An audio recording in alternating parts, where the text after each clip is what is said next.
Semana de agenda econômica recheada pelo mundo. Tem decisão de política monetária nos Estados Unidos, tem balanços das Big Techs, PIB e muito mais. Então fica com a gente, porque o Investidor em Foco está começando nesta terça-feira, 26 de julho.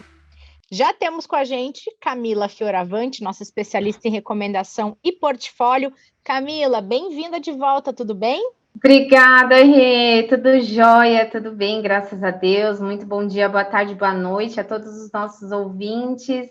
Estou aqui de volta para trazer mais uma contribuição aqui para vocês. Espero poder ajudá-los um pouco. Bom, a gente tem uma semana não só recheada de agenda, como de decisões importantes e divulgações importantes.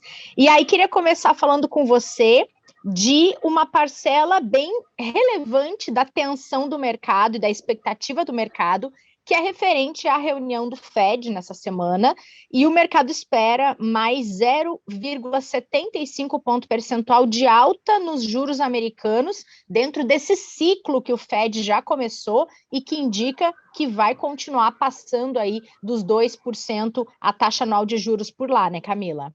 Exatamente, Rê. As apostas hoje já estão em torno de 80% de chance ali de um aumento de 0,75 e de 20% de um ponto, né? A grande dúvida agora é o pace e a velocidade que o Fed vai conduzir ali a política monetária, ou seja, se eles serão mais conservadores na elevação ou no ritmo, se teremos ali um soft land ou um hard land, se teremos um pouso suave ou um pouco mais agressivo. Então, é isso que o mercado vem mais tentando descobrir, né? Vem tentando monitorar. Lembrando que a decisão de política monetária americana é importante porque baliza as decisões de política monetária no mundo inteiro, né? Visto que é a maior economia mundial. Então, tão importante quanto o aumento, né, que eles vão dar agora, né, nessa tomada de decisão, é também o que o presidente do Fed, Jeremy Powell, ele vai falar na coletiva de imprensa logo em seguida ali da decisão, né, deles.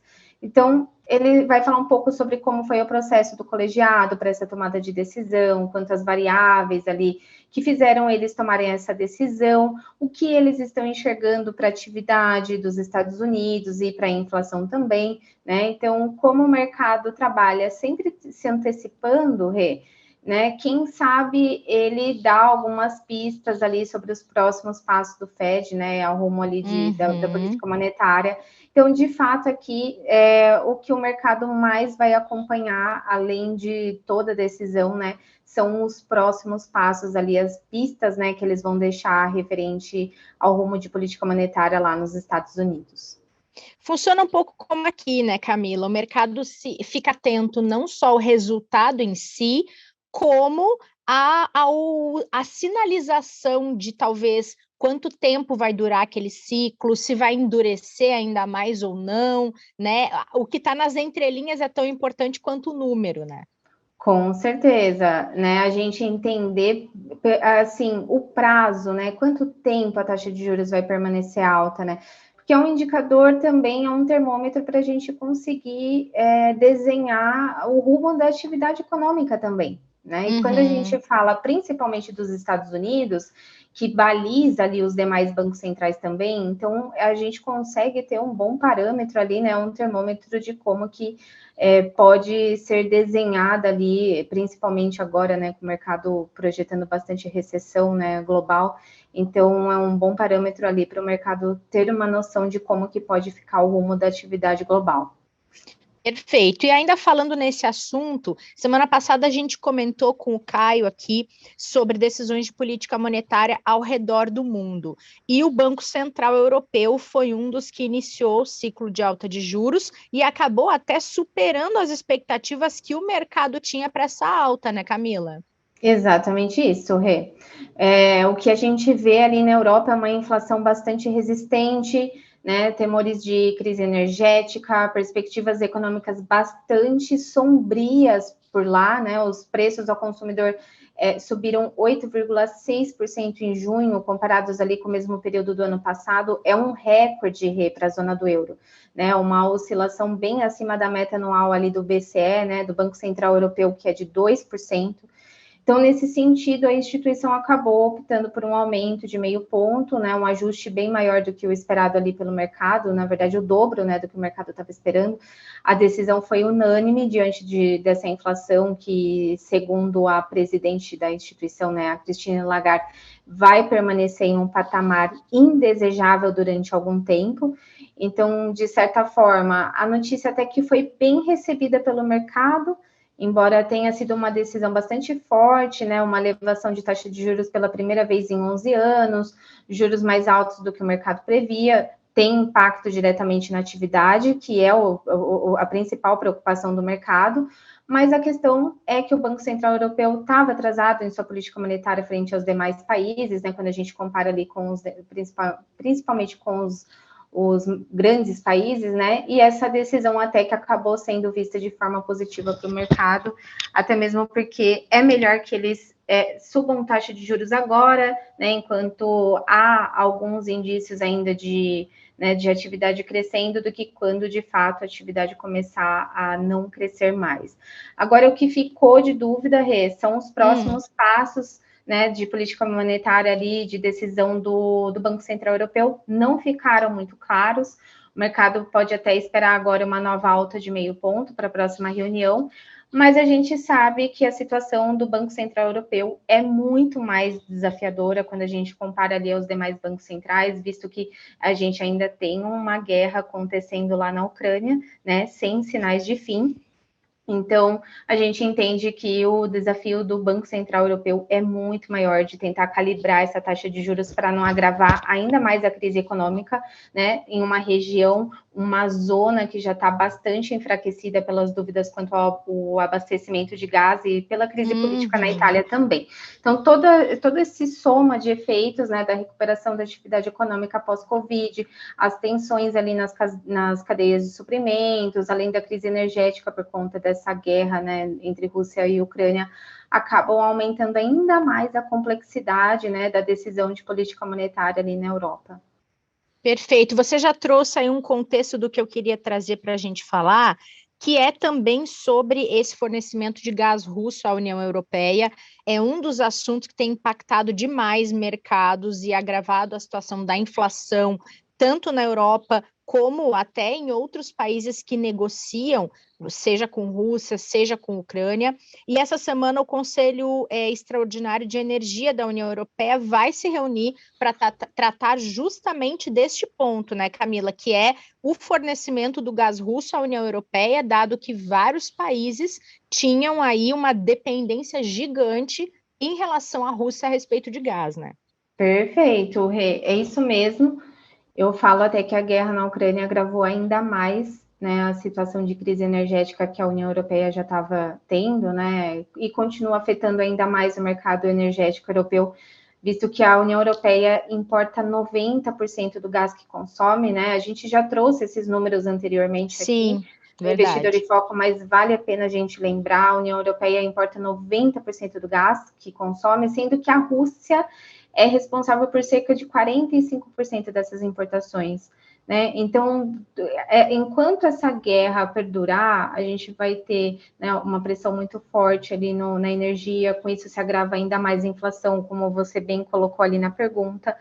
Mas a grande preocupação, né, da União Europeia é a chegada do outono e do inverno ali na região. O consumo de energia vai aumentar ainda mais por lá, principalmente nos países mais frios, né, que são literalmente os mais dependentes ali do fornecimento de energia por parte da Rússia.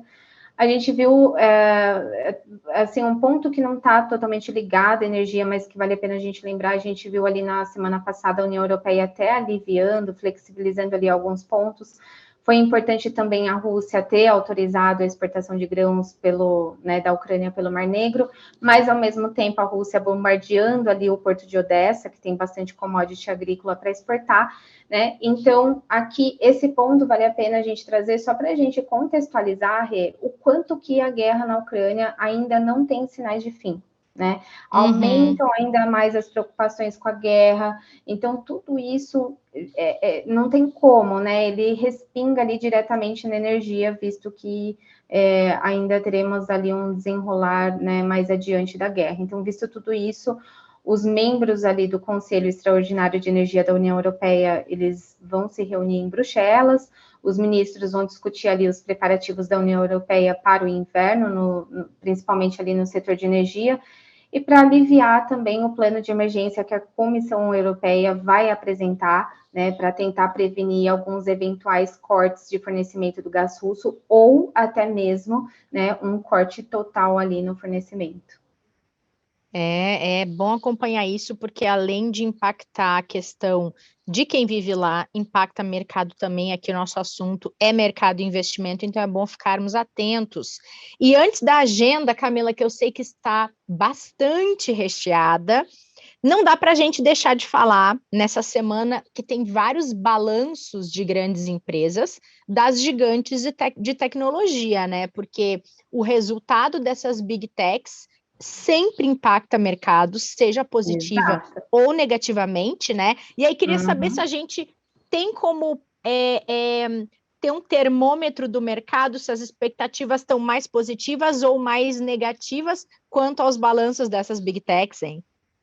Maravilha, Rê. Assim, conforme você bem colocou, não são só as gigantes de tecnologia, né? Como gigantes em geral, então tem Ripple, Visa, Coca-Cola, McDonald's, tem as Big Techs, Google, Microsoft, tem bancos também, Credit Suisse, tem Facebook, né? Pfizer, Amazon, enfim.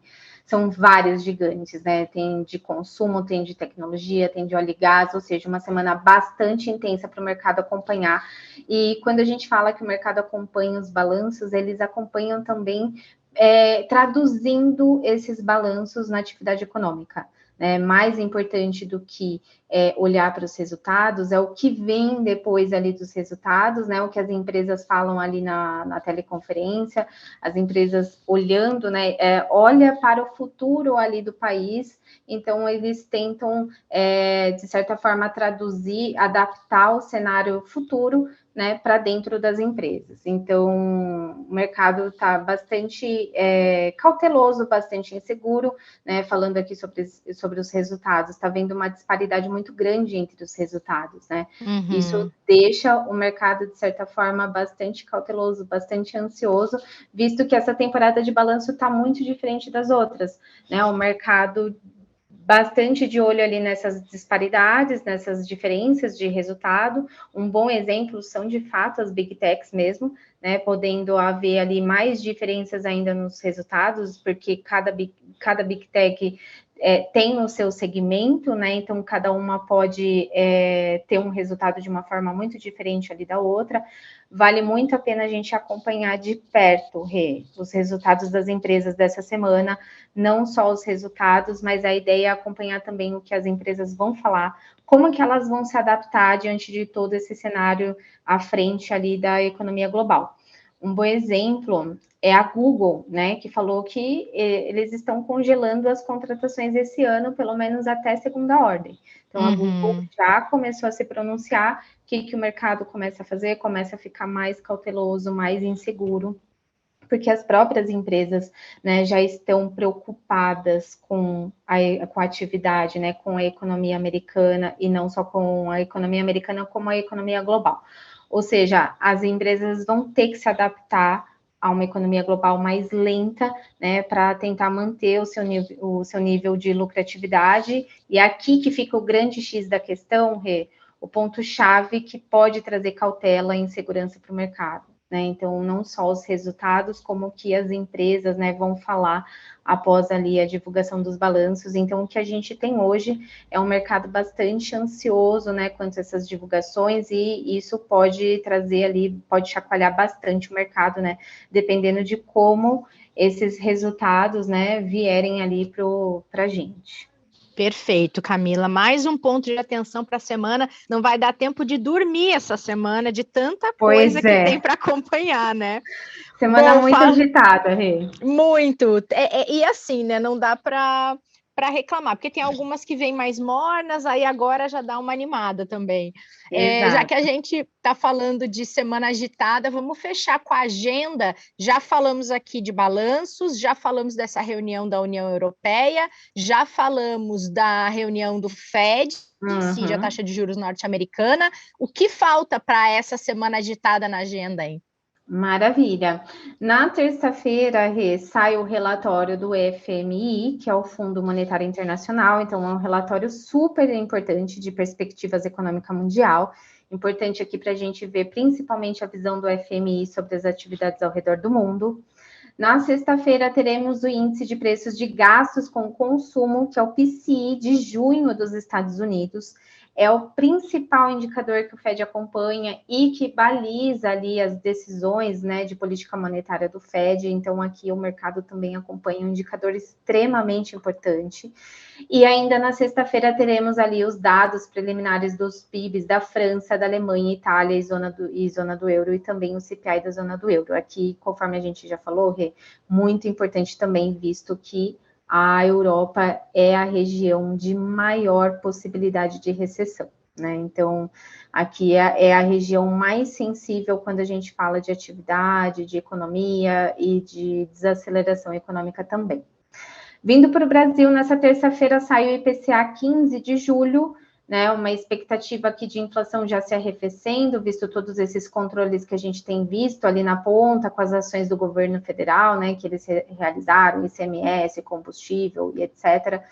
Na quarta sai o IGPM, na quinta teremos os dados do CAGED do governo central, então dados super importantes também, porque mostra ali os resultados de vagas formais que o país criou.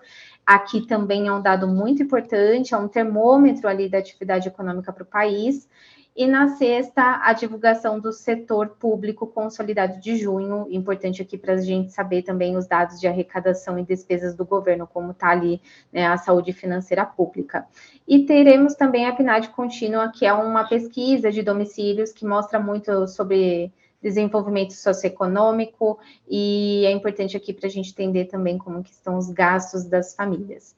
Então, indicadores bastante relevantes aqui no Brasil também. O destaque, sem dúvidas, Rê, é o IPCA 15, para o mercado acompanhar e entender principalmente quanto à inflação, quanto que ela está arrefecendo, né? E lembrando também que o IPCA 15 também é um indicador, né, um balizador muito importante para as decisões de política monetária do nosso Banco Central, além de todas, né, os balanços que nós já falamos lá fora também, de empresas. Nós teremos aqui alguns bancos, né, divulgando, com destaque ali para o Santander, que vai puxar a divulgação de balanços dos bancos aqui na quinta-feira, e os balanços devem movimentar ainda mais as bolsas, né? Então, a gente tem uma agenda bastante recheada, semana sem dúvidas mais agitada, né, da parte da agenda econômica desse mês, sem dúvidas a semana mais relevante aqui de agenda econômica. Boa. E destaque global ficaria com os PIBs, né, Camila? PIB, né, e principalmente aqui decisão de política monetária do Fed. Tá. Aqui é bem difícil entender o que é o principal, né, Rê? Porque claro. Inflação também é muito importante, o PCI, né, o PCI pode nortear bastante o mercado quanto às próximas decisões, né, de política monetária do Fed, que vem nas reuniões mais adiante, né, nos próximos meses. Claro. Então, internacional, uma agenda bem relevante mesmo. Ou seja, deveremos ter volatilidade pela frente, né? Volatilidade, sem dúvidas, Rê, bastante volatilidade. Boa, Camila, obrigada pela sua participação aqui. A gente se encontra aí nas próximas semanas, no seu revezamento com o Caio. Estamos sempre de portas abertas para você voltar. Eu que agradeço, Rê, agradeço aqui a todos os nossos ouvintes, né? Agradeço aqui pela oportunidade de estar falando mais um pouquinho aqui com vocês. E até a próxima. Até! E obrigada a todo mundo que acompanhou mais esse episódio do Investidor em Foco. Não percam atenção para todos esses pontos importantes da semana. E na quinta-feira a gente está de volta para falar desse tal de efeito manada. E vocês já devem ter ouvido isso mais de uma vez. Então o nosso episódio de quinta vai ser sobre isso. Esperamos vocês por aqui. Até lá!